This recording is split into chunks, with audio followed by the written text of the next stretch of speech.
fertility expert, and I'm here to talk to you today about sexual positions and timing of intercourse, which is one of the biggest questions we get asked online all the time. So if you're ready to listen and improve your fertility, then watch this video on sexual positions and timing of intercourse. Mark Sklar, and I'm back again to talk to you about how to get pregnant fast.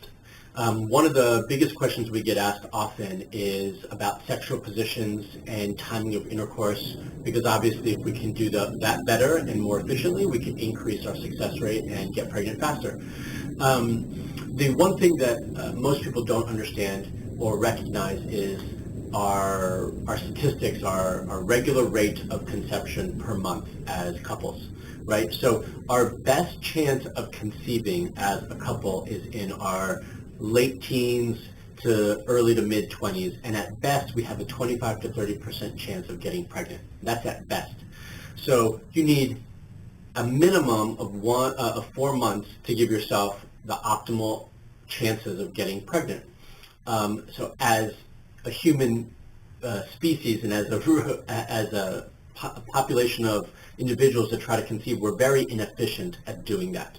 Okay, so we need to recognize that. When I ask this question to patients, they usually say, oh, we've got an 80% or 60% chance of getting pregnant, which is not the reality. As we age, that percentage goes down. Okay, so we need to do everything we can to increase our chances and to give ourselves the best opportunity every given cycle. The two main ways we can do that is by timing our intercourse appropriately and using the best or more appropriate sexual positions for intercourse. When it comes to timing, what we need to discuss is how we're doing this in conjunction with a regular menstrual cycle. So if you have a regular 28 to 30 day menstrual cycle, you're ovulating roughly somewhere in the middle, let's just say somewhere between day 13 and 16 of your menstrual cycle. If you're doing that, then what I recommend for patients is that you count 5 days before ovulation and 2 days after, and you've got a 7-day window. If you want to extend it a little bit, you can to 8 days.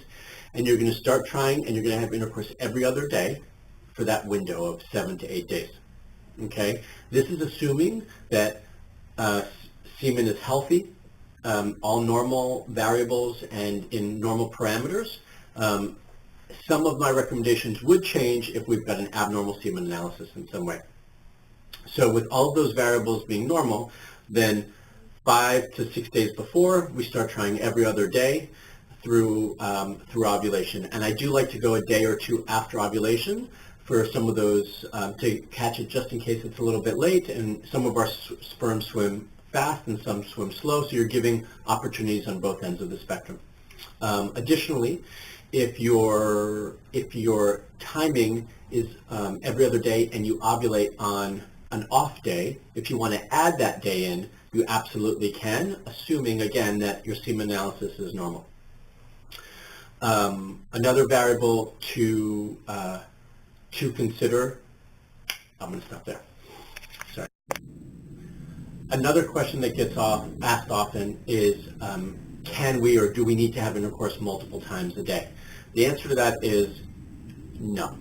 It's not necessary. I mean, certainly if you want to, by all means, I'm all for more sex and better sex. That's fine. But there's not a need to do that. It will not increase your chances. And actually, we want to give time for the semen to regenerate. So having too much intercourse might be detrimental as well. So I don't typically recommend that when I'm talking to patients. If you're trying to get pregnant faster, another thing to consider is sexual position, and that's often a question that gets brought up regularly in the practice. So if you've ever had a pelvic exam or a pap smear done, usually what they're also looking at very briefly is the position of your cervix. Typically, most OBs will mention if they, on observation, that your cervix is malpositioned in some way, whether it's anterior or retroverted. But there are times where they don't bring it up because it's not uncommon for them to see it, and it's also not a big deal for OBGYNs. So sometimes you have to ask a little bit further, like, does my cervix look healthy? Is it in the normal position? You need to pry a little bit to get that information. Either way, our opinion when you're trying naturally is that the position of your cervix will affect natural conception, and by that I mean we can improve the ability to conceive naturally by picking or choosing certain positions of intercourse. So if your cervix is positioned naturally or normally, it's a straight angle through the vaginal canal, and during penetration and ejaculation, it's a straight shot into the opening of the cervix, which is right here. Okay, and so if that's the case, then sexual position, you should be able to enjoy yourself in any positions you like, and really the position shouldn't matter dramatically. The biggest time where it does matter is if your cervix is malpositioned in some way. If it's shifted forward anteriorly or backwards, so it's retroverted. Okay, and that's where timing of the, that's where position of intercourse will make a difference. And the easiest way for me to tell you which position is the best position is if the position is actually uncomfortable. Okay, if the position is uncomfortable during penetration, that means that they're hitting the cervix more directly. And with that, that's actually the ideal position, because during ejaculation, they're going to ejaculate straight into the opening. Now, there's not a lot of room for ejaculate to go, but again, any opportunity to increase your success rate and chances, the more we'll take it, okay?